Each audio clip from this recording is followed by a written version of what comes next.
অনেকেই প্রশ্ন করেন এই যে হাসপাতালের ডিউটি 8 ঘন্টা হয়ে থাকে, আমরা এর বাইরে একটি পার্ট টাইম জব করতে পারি।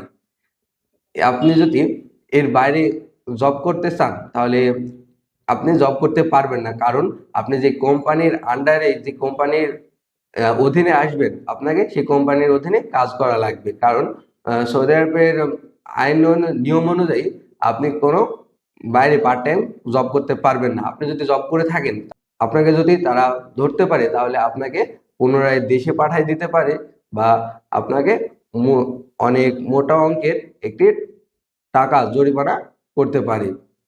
তাই আমার সাজেস্ট এই যে আপনারা যে কোম্পানির মাধ্যমে আসবেন সেই কোম্পানিতেই জব করবেন, কোনো বাড়তি কোনো পার্ট টাইম জবের ভেতরে ঢুকবেন না।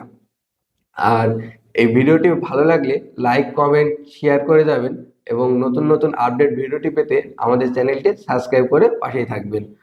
সবাই ভালো থাকবেন, সুস্থ থাকবেন। আসসালামু আলাইকুম।